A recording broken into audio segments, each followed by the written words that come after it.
I'm Ariana Grande. Hi, I'm Cynthia Erivo. And you're listening to the Broadway Podcast Network. Visit bpn.fm to discover more.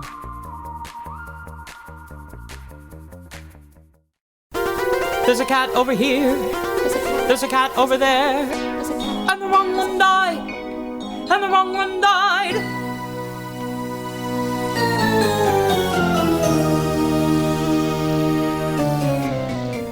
Welcome to The Wrong Cat Died, the podcast breakdown the catastrophe. I'm your host, Mike Abrams, and today we have another amazing guest. She just finished performing as Grizabella on the Royal Caribbean cruise Oasis of the Seas. So welcome, Savannah DeCrow. Thank you for joining me. Thank you so much for having me. I'm so excited to be here. I think you're the third or fourth straight Royal Caribbean Grizabella I've had. Continuing the legacy. I know, and I love the idea of this has always fascinated me because it's 15, 16 years now that this is run. It was built, the ship was built around the stage and the mechanism to lift Grizabella to the sky, which is crazy that like Royal Caribbean, this massive cruise company, was like, when we're building this ship, we got to make sure we start with this show that we're only going to do 2 or 3 times a week as like the guts of the ship. But it's also so fun too, because they also shortened it to 90 minutes, which is such a unique, different way of doing Cats. So we will get to your time on the ship, but I always start with the beginning. So what was your Cats experience before this cruise? Seeing it, watching it, knowing it? Yeah. I never ever saw myself being in Cats the musical. I am not a crazy dancer first, like most of the parts in that show require. So I just had always kind of written it off as something I would never have the pleasure of doing. I did see it on Broadway when they did the revival. I saw Leona Lewis as Grizabella. Okay, so first year 2016 revival. Yes, got it. And I went in with no prior knowledge whatsoever of the show. And the curtain fell for Act 1, and my mom and I looked at each other, and we were like, what just happened? Yeah. Because we were under the impression watching the show that we were just meeting all of the cats and then the story was going to start. And they were just introducing all of these cats so that we knew who they were. And then the plot was going to begin. And that, for anyone that has not seen Cats the musical, is not how it works. No. So and Grizabella sings a little sneak peek of Memory right before the end of Act 1. And as someone that was not a super fan, I thought that was just it. And so I was like, oh, Memory happened halfway through the show. And disappointed, right? And it's very it's too short. Sad and slow and short. And so I just thought, what's going to happen in Act 2 if Memory has already happened and there has not been a plot established yet? But by the end of it, it was slightly more clear than before. And when we did the necessary research that we should have done beforehand and found out that it was based on the book of poems and that it's very avant-garde, it was a different experience, a different viewpoint on it. But I have always been very enamored by the costumes and the set and the choreography and the makeup. I think it is visually one of the most impressive things I've ever seen, but very confusing on my first go, for sure. We had very similar experiences because I also saw the first time ever was the Leona Lewis production. And I think because of her, and I've said this a lot on the show, but because she was an X Factor winner, my mind immediately went to, I'm watching the X Factor. Like I'm getting a little pre-package of what this person is. I'm getting their song, and then we're going to the next one, pre-packaged person of what they are. So I was expecting, that's kind of how my whole frame of reference of the show started. But I had the exact same little memory question was like, oh, I know this song. I thought it was longer and more belty. And yes. I was like, this doesn't feel right. And then it didn't until it came back. Then I was like, oh, that was the teaser. And, now years later, I know way too much about that. But I had the similar thing. But as not a dancer, that was a different choreographer. So that was Andy Blankenbuehler. Was that something that you noticed or even really noticed when you got into the rehearsals of doing, because I think your production does not do his choreography. You do more of the Jillian Lynn choreography. Mm-hmm. How much of that did you pick up on or notice when you either then or in rehearsals? I feel like the revival choreography is a great homage to the Jillian Lynn version. I think there's a lot of elements that are similar stylistically. So I definitely noticed that it wasn't identical, but I didn't feel like it was a huge stray off the path. I felt like they're very in the same camp. I think Cats is its own category in terms of style. And I think that the revival choreography does well to pay homage to that camp. But yes, it was a very humbling experience, to say the least, to tackle the Gillian Lynn choreography, because I do dance in the opening number as Grizabella. So I am doing some of that Cats choreography, and it is not easy, but it's definitely such an incredible honor to be able to do the original choreography, as amazing as the revival choreography is. It's just, there's something special about doing the preserved original view.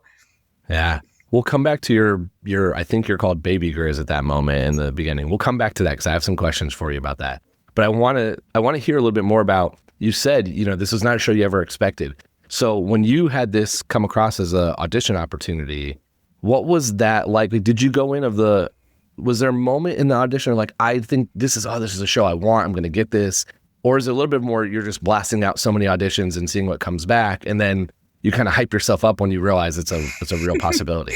Well, it's funny. I had just graduated college when this show came across my opportunities. And I had just taken a class in college that we called callbacks, which is basically where every single week we do a fake audition and callback scenario for a different show. And so it's a good way to kind of know how you're going to be viewed and cast in the real world. And one of the shows that we did was Cats.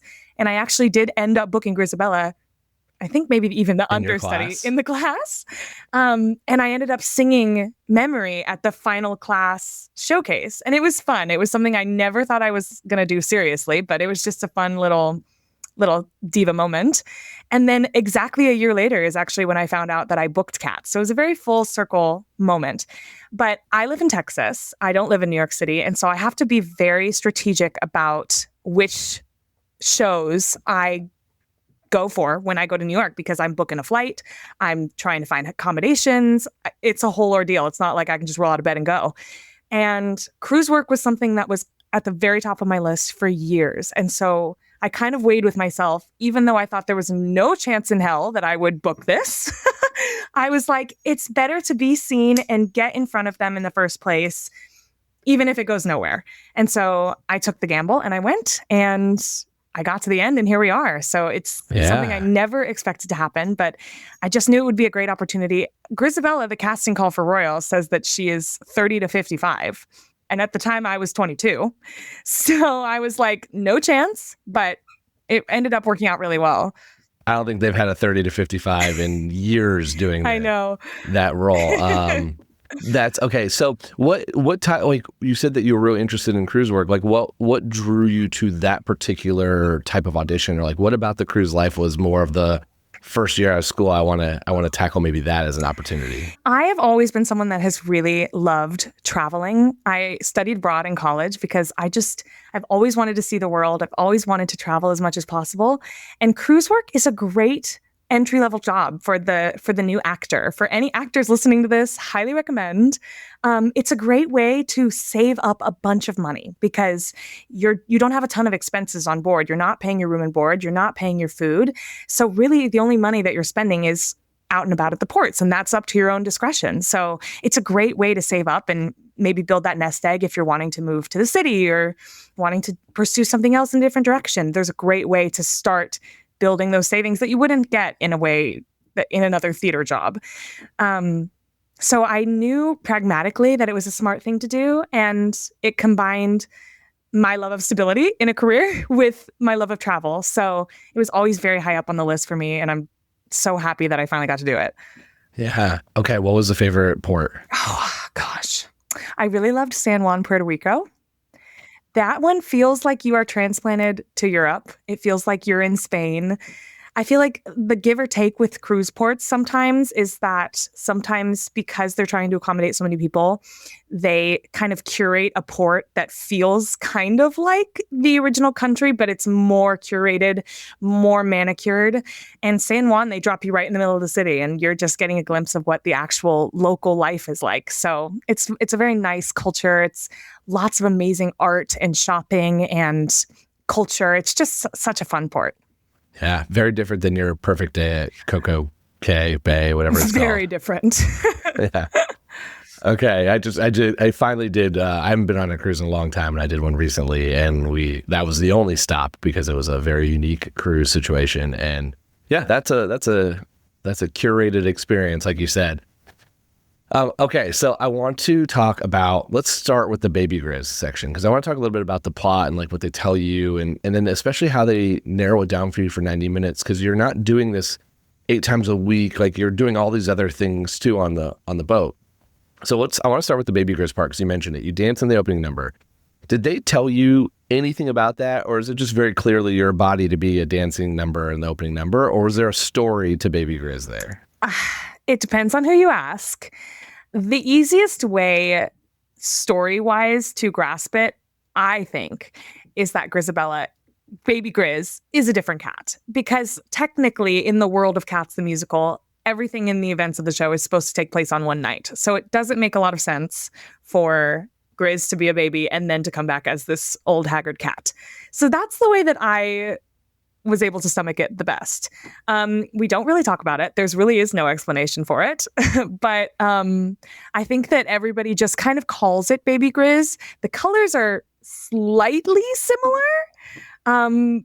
But I think it's the easiest to wrap my head around for me as the actor playing it to make it 2 separate cats. I think, Yeah. And as productions go, it's hit or miss as to whether you find Grizabella in the opening. There are some absolute star divas that have just been old Grizz and have just done that. But in the royal production, Grizabella is always in the opening. And so I think it varies Grizz to Grizz, but I think in our sake, it's mostly for the sake of establishing the tribe and also having a bunch of dancing bodies and having this very spectacular opening number. Yeah, there's a lot of decisions where I'm like, from a storytelling perspective, it's like, it can mean a lot of things. And then from a business, like how you're putting a show together perspective, it's like, no, we need somebody to dance and we don't have another cat. So we're going to put you in a adjacent color scheme. So that way you don't have to completely redo what you're doing to go back on later. But it opens up such a wild set of possibilities of that character's story, because since there is nothing about it, it could be last year's choice. It could be, a child of Grizabella's. It could be like some other relationship. Like there's just so many things there. And I've always wanted to know if there's ever any discussion about it. But every time I've talked to people, it seems like it's just kind of like, no, we're going to focus on you not kicking somebody over here before you go get ready for Little Memory, right? Or you come back out. Exactly. Yeah. I think that every actor that steps into the roles, because there's also Baby Old Doot, there's Baby Tugger, like a lot of the entire cast is in it, whether or not they transform into other cats or other versions of their cat later in the show. And I think it's really important as a group from a cast perspective as well to establish the nature of the tribe and establish a sense of unity and all be on the same page for the first number before we dive into the show. Yeah. So since you have to be so tight knit, like you're literally crammed down there at the bottom of the ship, living together and doing all this stuff together and going on ports together. How much does that add to like the jellicle nature of the story you're telling? Like, I'm sure you become very close with these people that you have to, because one, you're crawling on top of each other, but you're also living in such close quarters. It feels like the tours and the Royal Caribbean cruise, like you get a different level of friendship and family ties to this because of just the proximity of what you do. Yeah, no, exactly. I mean, the level of closeness that you achieve when you're living and working on a cruise ship for 8 to 10 months is unmatched. There is not another experience like it. And I think that does inspire a closeness within the show as well. I think there's a lot of just behind the scenes little relationships, little tiffs and tats that nobody would notice, but it just adds a different layer to our performance and keeps it interesting. And I think that our offstage closeness definitely affects that and influences that, because we are so close and it migrates onto the stage. It's impossible not to. So definitely, if there was an eagle-eyed audience member that saw the show 100 times, they would start to pick up on the little things that we'd added over the course of the contract that definitely weren't there to start and don't influence the story in any way, but keep our experience interesting and unique and building the relationships within the tribe. Mm-hmm. So I'm sure you had some of those super fans. Like, I know you get a mix of people that are showing up because it's a thing to do and they're on the cruise, and versus some that are going for that reason or just know cats. Did you ever get a lot of comments or any conversations with people on the cruise that noticed some of those things, or that wondered where Bustopher Jones was, or like, like the stuff that kind of pops up for someone who knows the show well? Yeah, well, it's always so fun to talk to a super fan because it's such a mixed bag on a cruise ship in terms of how people feel about Cats the musical, people's level of exposure to Cats in the past. It's such a wider array than you would ever have in a touring or a Broadway scenario. You're getting such a wide array of theater exposure. So it's always fun to get a super fan because it just reminds us why we do what we do. We have a few cosplayers that come on very often. That is always so fun to see them walking around the ship in our costumes. And I think by this point, the super fans are aware of the changes that have been made to the Oasis production. A lot of them have come many times, multiple times, but it's always fun. Like, we don't have a playbill in the show. We broadcast our names on a screen to the audience before the show. And so it's always crazy when you have someone that's seen enough of the show enough times to know when there's a cover on or when an understudy's or when someone's out, because that's not broadcasted. So you really have to be paying attention because it's not like you can really tell with the makeup and the costumes. You'd have to really know their voice and the way they carry themselves. And we've had a few people that are very observant and are like, "Oh, wow, you did great on your cover tonight." And nobody else in the audience would have any idea, but it's just those people that come back again and again. That's amazing. It's like I want to go so badly. Like I want to see the 90-minute version. I'm so curious where they cut. And I know the obvious stuff, but I'm also just some of the other things of where they've shortened, or like I think your ball's a little shorter, right? Like it's not much. I mean, it's Teeny still, bit, yeah. It's still a feat of athleticism beyond belief. But it's crazy to me too, because you're also doing one of the most physically demanding shows on a moving ship. Oh yeah. So I want to hear a little bit though. One of my favorite things to talk about with the Royal Caribbean Group is the crazy stories, like audience interactions, unique moments, like things don't go perfect in general, but even more so it feels like on that ship, stuff happens. Yes. So what are the things you'll never forget? Well, I think, as I said, there's always a wide array of exposure levels to Cats the musical, and some people really do not know how to take it. They don't know how to interpret it. So we get a lot of screaming. We get a lot of people that meow back at us, bark at us, hiss at us. It's very common. Things you would never see in a real theater etiquette situation.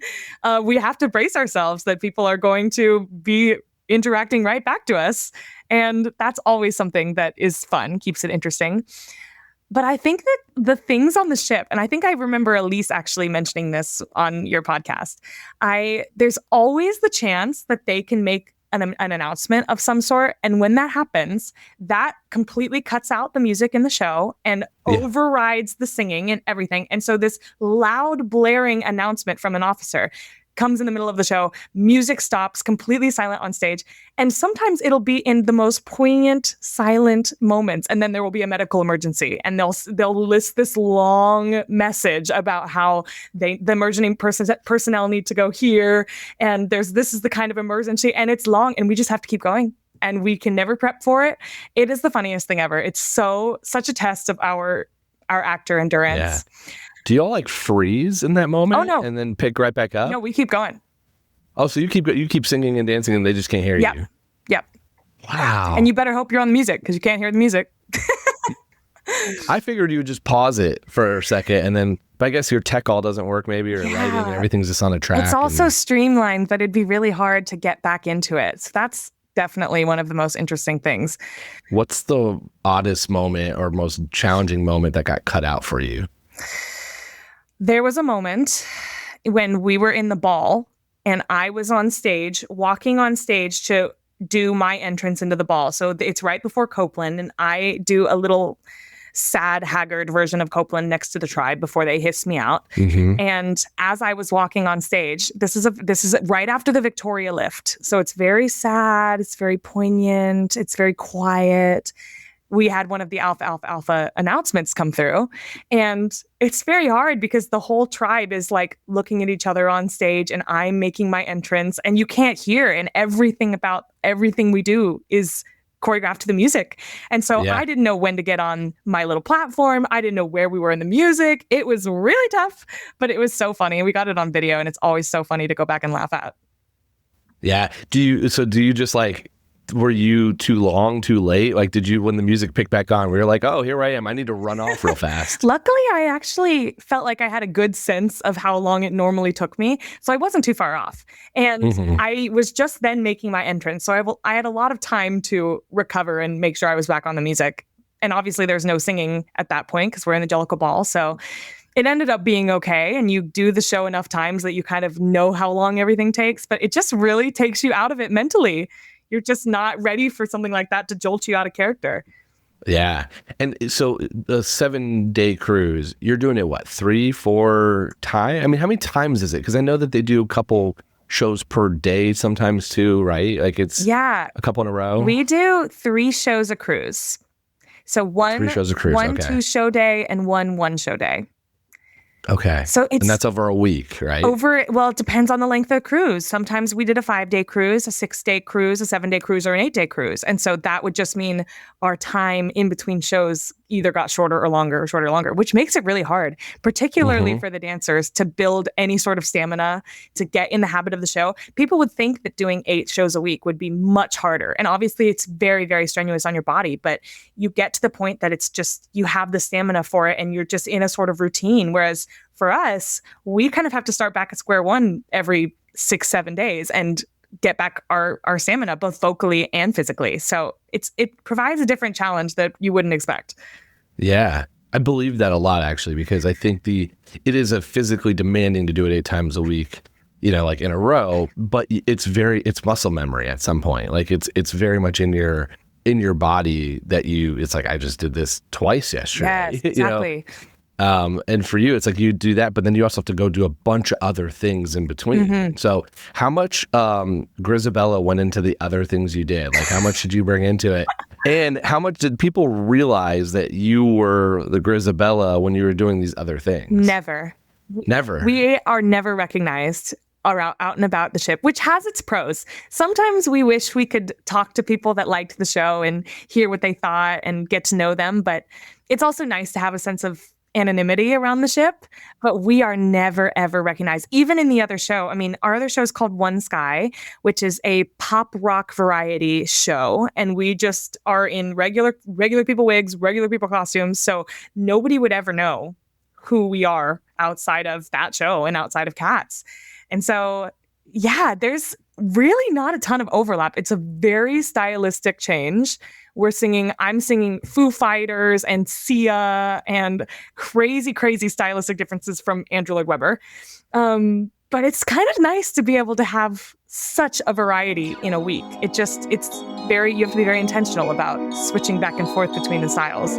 We're going to take a quick break and then we'll be back for more of The Wrong Cat Died. And then in the rest of the time, are you like, what other obligations do they make? And did it differ between the dancers and the singers and everything else? It does differ. There's a very antiquated system within cruise ship work that we all think is absolutely ridiculous and needs to be updated for sure. It's coming from the old age of cruise ship entertainment. But there are differences in terms of benefits that dancers have versus singers and where we can go.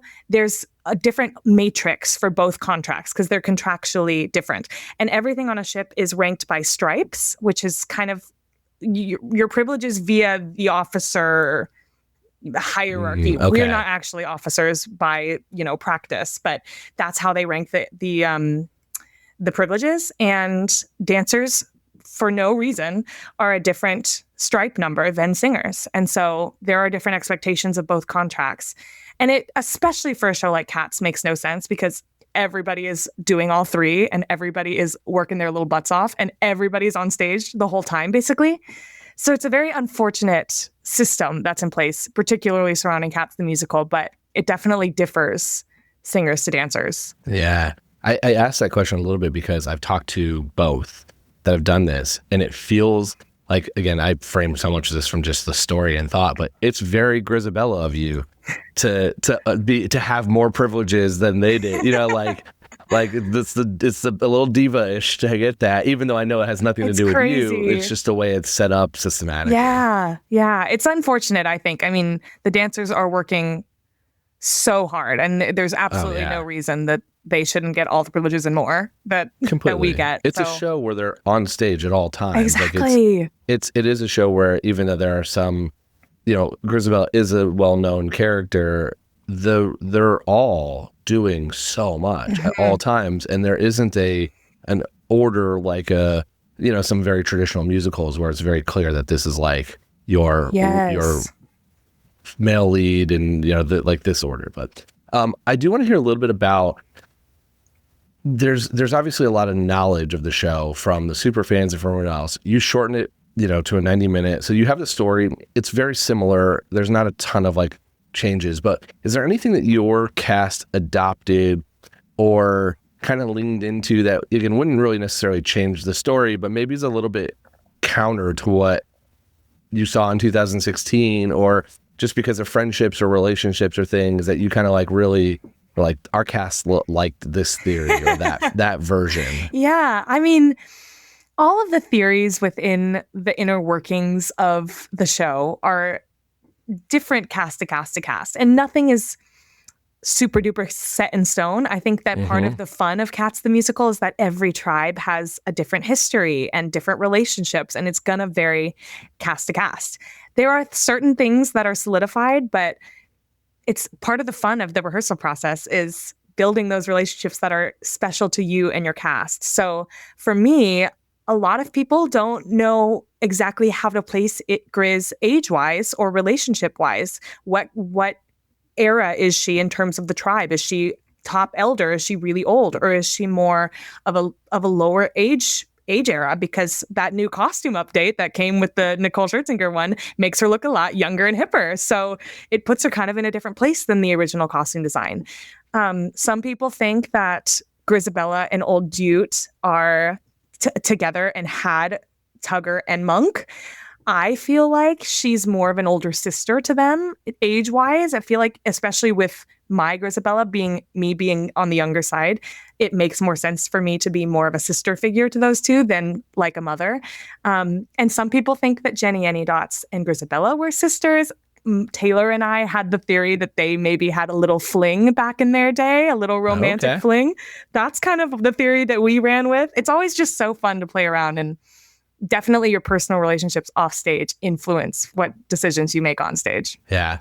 Did you play any of the Grizabella's mom to Syllabub or Victoria or any of those? I think that it definitely is more of a maternal vibe for those two because they're so young and they're so innocent. And so I don't know if we ever leaned into the like biological mother theory, but she definitely is a maternal figure for the two of them. Okay. So much. I mean, so many versions. I like the Jenny Anydots fling. That's fun. I've not heard that. That's a fun version. The other one I hear a little bit, and I think it's mostly comes from in certain productions, Tugger and Grizabella, and I think it might be Baby Grizz, but the two of them leave stage early on together. Is that could be a fling because that's like a little bit of like, where are they going? Yeah, I like that. That's interesting. Yeah. I know. I wish I would have. There's no way to record with you on the ship because that's what happened to Elise and I and so many other ones where the internet just doesn't work well enough. But I love recording when people are doing it because I'm like, I got a lot of things I can feed you to make your next performance a little bit more interesting. But maybe there's another Grizabella in your future. Still early on in your career that you can, although you're not allowed to go back, you can't do 2 years in a row, right? That's a rule on the cruise ship, or is that just you can strongly recommended? It's very much up to your preference. You can't go cast like back-to-back casts. So there's a handover period where both casts are on at the same time, and the following cast is rehearsing while the previous cast is still on board. So that would just be impossible.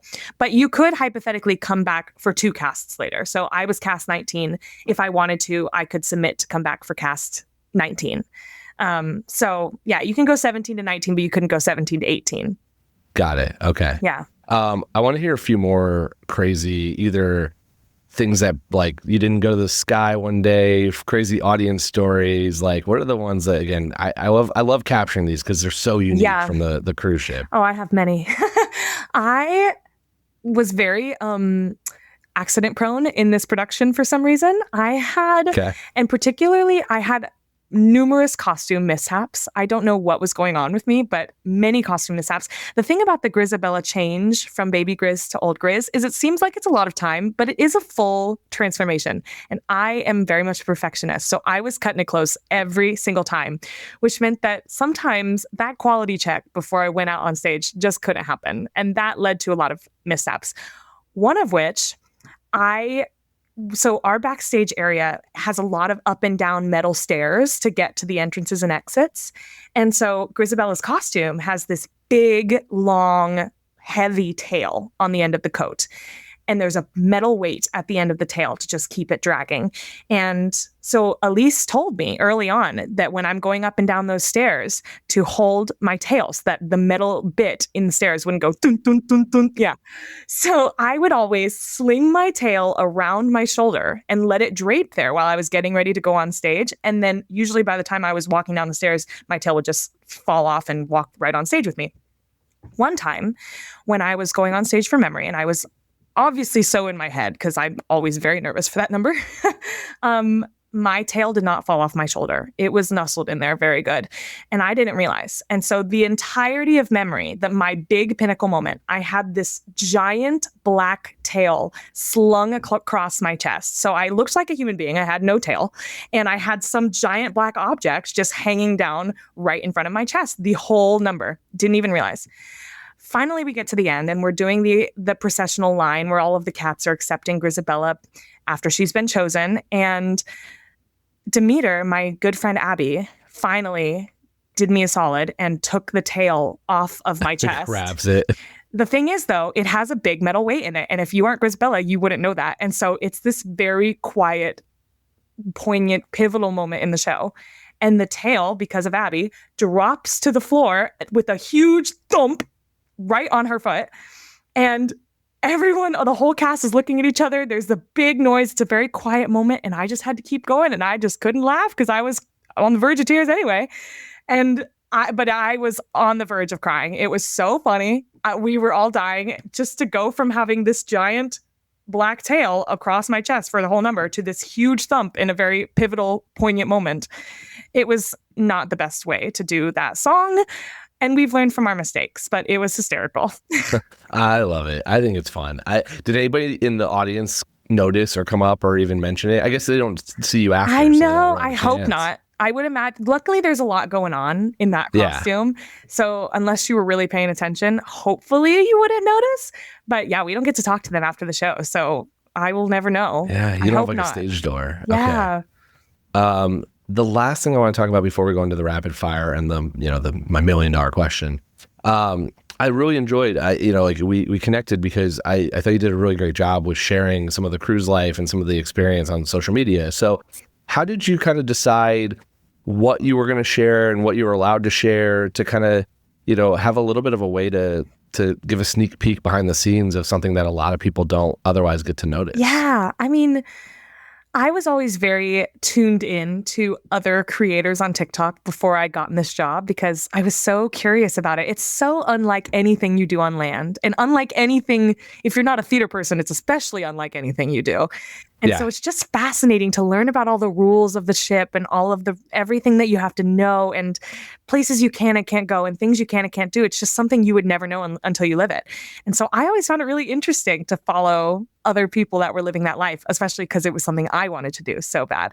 And so honestly, I started out sharing just for me and just for my friends, just so they could keep an eye on what was going on in my life. And just as I was equally interested, there was a lot of people that were very intrigued by the lifestyle when it came across their For You page. And so I started getting a lot more engagement and questions about this, that, and the other. And so it just became such a fun thing to let people in to the behind the scenes of the lifestyle because you truly would never know until you live it.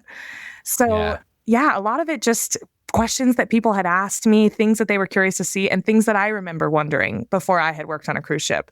That's kind of the things that I was wanting to show people because it's so fascinating. It is. And, it's funny you say that, like, it's different because it's not something you've experienced and, you get to get a sneak peek of it.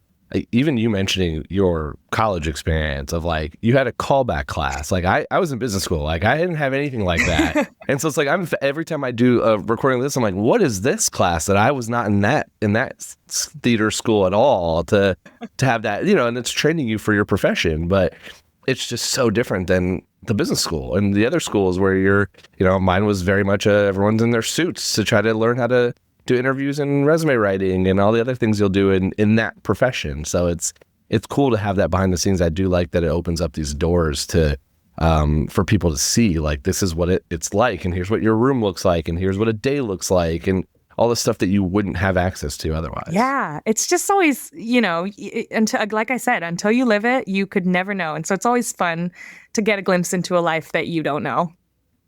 And that's true for everything. For sure.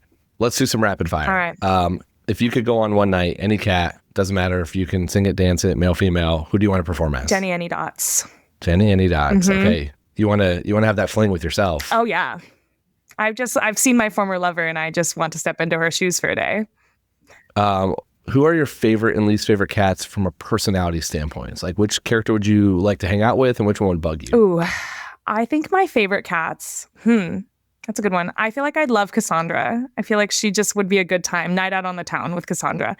The cat that I think I would get annoyed with would be Munkustrap because he's always enforcing the rules. I think that would get on my nerves after a while. Okay. Favorite song in the show? Old Deuteronomy. I think the harmonies in that show are so beautiful. Which cat do you think would be the most cruise life cat? Like, who do you think would embrace living or being on a cruise for a week? My first thought was Skimbleshanks, but I think that ultimately he wouldn't be able to fully let loose as much as he would like because he's a cat of the railway train. I think it would be Alonzo. I think Alonzo is destined for a life of relaxation and being pampered. He is a diva cat. I always thought it was Bombalurina. Yeah, true. For similar reasons, and would be filming their TikToks and or Victoria. But the real answer to this one is I think it's best for Jones, who's just eating his way through the whole ship. Buffet. He would frequent that buffet and love it. Yeah. Okay. My $1 million question. I have argued at length. I don't think Grizabella should be the right Jellicle choice. So I want to ask you, Savannah, not Grizabella. You, Savannah. Who's your Jellicle choice and why? That's such a great question. I, for the longest time, was a Gus defender. I thought that Gus was the rightful heir of the Jellicle choice, and I thought that Grizabella just kind of smoothed her way in there. But after living in the show and living with the character for so long, I have now pivoted back to my girl Grizz. And let me tell you why, okay? So for us, the Jellicle choices, Skimbleshanks, Jenny Any Dots, Gus, Grizz. For me, Skimble and Jenny immediately written off. Did they give the performances of a lifetime? Absolutely. Did they perform circles around Gus and Grizz? Any day of the week? But they've got their chance, and they will be the Jellicle choice in their rightful time. So that leaves Gus and Grizz. Both solid options, both at the end of their road, both gave great performances. I think that a very central motive and a motif in Cats the Musical would be lost if the choice went to Gus. I think that one of the most poignant messages of Cats the Musical is the importance of acceptance and the importance of second chances and the importance of a tribe. And Gus is already beloved. Gus has already been chosen by the tribe, and he's had such a life that he can be proud of. I think that both as an audience member and in the world of the show, I think it's a much more important and significant lesson when Grizz is the choice, because it teaches us that Jellicle's forever, now and forever. That is the message of Cats the Musical. And I think even from Old Deuteronomy's point of view, he needs to teach the tribe that we have to give second chances. We have to give people room for growth. We have to give people acceptance and back into the Jellicle tribe. And so I think all this to say, after having a full circle moment, I think Grizz is the right choice because she inspires that lesson of acceptance. Okay. All right. So my first follow-up question. Okay. What is your definition of the heavyset layer? Like, where's Grizz going? I think it is sort of heaven for cats. I think it is a cat-like heaven where they can all frolic and play and have a good time up there. So she's not coming back. This is the end of the road. I think she's not coming back as she was before. Okay. She's coming back to a new life, but it's not the Grizz that we knew. She's coming back reborn. So this is where you lose me. Okay. Because I agree with everything you said, except for you were just out of college. Yes. And you got a lot of life to live still. If you're playing Grizz younger, as she is being played in most cases now, you're accepted back to your family that you've been needing and yearning for, and you have that entire redemption arc. And then it's like, cool, bye. And I get that argument. I get where you're coming from. Here's the thought process, though. Ultimately, for her, as important as the tribe, that current tribe is to her, I think the thing that she sings about the whole show is how bad her life has been and how many missteps she's making and how she would like to have a second chance. And I think that the greatest acceptance of all is giving her that second chance, not that she gets to live with them for a long period of time. I think that is the gift of the Jellicles, is you get to relive and get a second chance of life. I think that we're saying the exact same thing, and where we split is what the second chance is. Yeah, fair. Because I think the second chance is you get to have your family back and spend some time, versus being like, nope, you're going to be an entire new being in your new, life number 7 or 8 or wherever it is in the cat's life. Yeah. And so that's kind of where it's like, it's this whole acceptance and stuff, but it's like, the argument that I struggle with a little bit is the Jellicle Ball, the one that, that's coming back to Broadway, because it does not feel like the end. It feels like she's being sent back out to the world, which feels like it is going back to her life, but accepted. And so that's kind of what I want for Grizabella. I want Grizabella to be brought back to her family and be accepted and have that redemption arc, but not just immediately end at the end of it. Well, and I think, too, that is one of the crossroads with this new Grizabella interpretation is, I think in the original interpretation, she was seen as on Gus's level in terms of age. Yeah. So accepting her back into the tribe, like, she doesn't have a lot of time. Whereas this Grizz feels like she has more time, which is why I think it does create that interesting kind of conflict. But I think we are meant to believe that Grizz doesn't have much time left on Earth. And so are we letting her legacy die here, or are we giving her a second chance? True. I also watched the 1998 movie too much, and that Gus did not have a lot of time left. He was blind at the time, I believe I read, and he was very, very old and gave an incredible performance, all things considered. But it's like, yeah, you could argue that for Grizabella, but Gus is even worse in most cases than that. He's always right at the end of his rope. Yeah. Well, I will mark you down as Grizz, or maybe I'll just cut out this whole part, and when you said I was Team Gus, I'll just end it there, so I get another Gus vote here. But no, this has been super fun. How can people stay in touch with you for anything else you're doing, any new shows you get to do, or if you get to do Cats again, hopefully? Yeah, you can find me on Instagram and TikTok at Sav DeCrow, SAVDECROW. And then my website is www.savannahdecrow.com. So I'll be posting updates with whatever is next for me. Awesome. I highly recommend. It was a fun follow for all the time on the cruise ship. So give it a follow. We'll link everything as well. Thank you for coming on, sharing your experience, and talking a little bit about everything you got to do on the boat and all the fun that you had. Thank you so much. I had a blast. Awesome. Well, thank you. And thanks everyone else for listening to this episode of The Wrong Cat Died, the podcast breakdown of catastrophe. To follow along, you can subscribe on Apple Podcasts, Spotify, or other podcasts. Follow us on social media at The Wrong Cat Died, or check our website, thewrongcatdied.com.